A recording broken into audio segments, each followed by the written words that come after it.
Hello students. Most of the students का पूछना है कि हम रिवीजन कैसे करें या रिवीजन कैसे करनी चाहिए।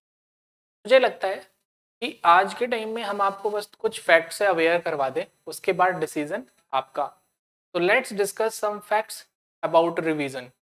लेकिन रिवीजन के फैक्ट से पहले ज़रूरी है फॉरगेटिंग फैक्ट्स को जानना। मतलब अगर कोई चीज़ आप एक बार सुन ले, और सुनने का मोस्ट कॉमन फिनोमिना आज की डेट में क्या है? लेक्चर्स। तो लेक्चर्स के थ्रू जब आप कुछ सुन लेते हैं तो आफ्टर सम आवर्स आप किस रेट से उसे भूलते हैं। तो इस कर्व को ऑब्जर्व करते हैं। आप ये कर्व या ये फैक्ट्स ऑब्जर्व देख सकते हैं गूगल पे। एबिंगोस का फॉरगेटिंग फैक्ट है ये, आप इसे गूगल करिए। उन्होंने बहुत रिसर्च के बाद ये डेटा दिया है, और डेटा परसेंटेज में कितना प्रिसाइज है उसे देख के भी आपको आइडिया लग रहा है कि ये रैंडम नहीं है, काफी रिसर्च के बाद है। Just after a lecture 20 minutes बाद हमें 58.2% इंफॉर्मेशन याद रहती है। उसके बाद हमको याद रहती है 44.2%, देन 35.8। 1 आवर के बाद ही हम लगभग आधी बातें भूल चुके। After 9 hours 35.8। 1 डे के बाद 33.7। मतलब जो मैं एक इम्पॉर्टेंट बात बताने वाला हूँ कि अगर एक लेक्चर के बीच में 10 आवर का गैप आ गया है तो अब आपका मेमोरी कांस्टेंट हो गया। मतलब आप देखिए 9 आवर पे आप 35.8% याद रख पा रहे हैं, 1 डे के बाद 33, एंड आफ्टर 2 डेज 27.8, 25.4, 21.1%। 1 मंथ के बाद आपको 21.1% याद रहता है। मैं यहाँ पे बस आपको ये एक इम्पॉर्टेंट फैक्ट की तरफ ले जाना चाह रहा हूँ। अगर विद इन 10 आवर आप रिवाइज कर लेते हैं चीजों को, तो उसका फैक्ट वो फॉरगेटिंग कर्व थोड़ा सा या फॉरगेट होने की चीजें थोड़ी सी प्रोबेबिलिटी कम हो जाती है। दूसरी बात मैं बताना चाह रहा हूँ, 1 मंथ के बाद आपको मतलब आफ्टर अ डे चीजें कांस्टेंट हो जाती है। एक महीने दिन बाद जितना याद है उतना ही 1 महीने बाद लगभग याद रहता है।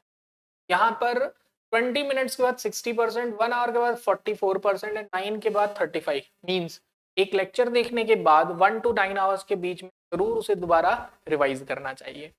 यहाँ पे एक इम्पॉर्टेंट इन्फॉर्मेशन और दूंगा। 10 रुपए की कोई भी चाय की पत्ती बेचने के लिए करोड़ों रुपए की एडवर्टाइजिंग कर रहा है। वाई? बिकॉज उसको ये फैक्ट्स पता है। वो पता है कि ब्रेन में ये चीजें लगातार रिवाइज होंगी, पर्सन को लॉन्ग टर्म तक याद रहेगा। इसीलिए तो एडवर्टाइजिंग में फंडा है, जो दिखता है वो बिकता है।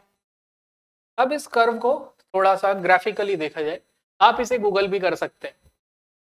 तो ये जो ब्लैक लाइन है ये तो क्लियरली शो कर रही है कि यस, ब्लैक लाइन तो हमें क्लियरली शो कर रही है कि कैसे हम भूल रहे हैं।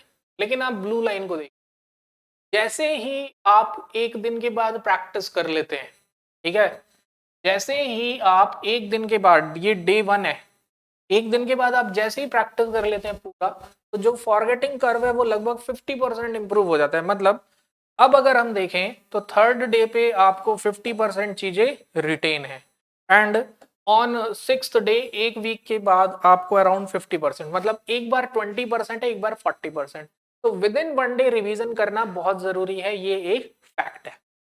देन अब रिवाइज करने के तरीके, इसके लिए लर्निंग पिरामिड देखते हैं।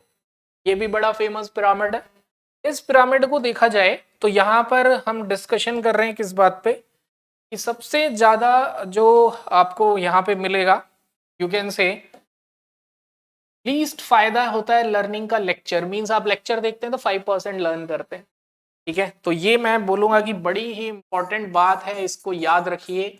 ये लीस्ट मेथड ऑफ लर्निंग है। देन रीडिंग से 10%, ऑडियो विजुअल 20%, डेमोन्स्ट्रेशन 30%।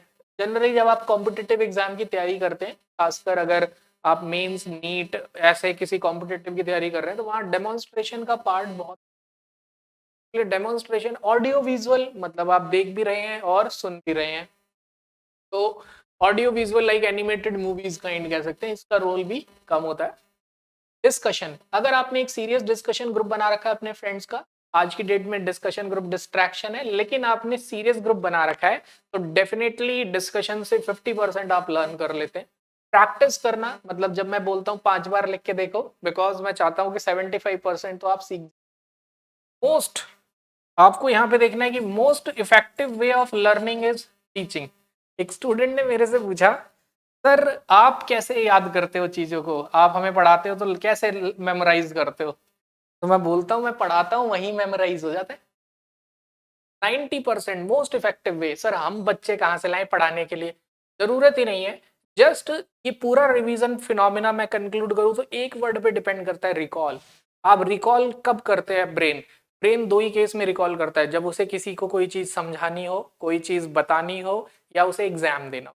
एग्जाम में रिकॉल करता है, इसीलिए हम टेस्ट लेते हैं ताकि आपका इंप्रूवमेंट हो।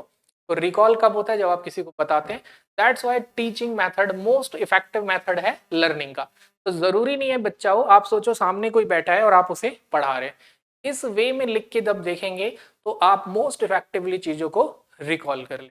तो आई शेयर्ड और all facts regarding revision and learning, rest depends on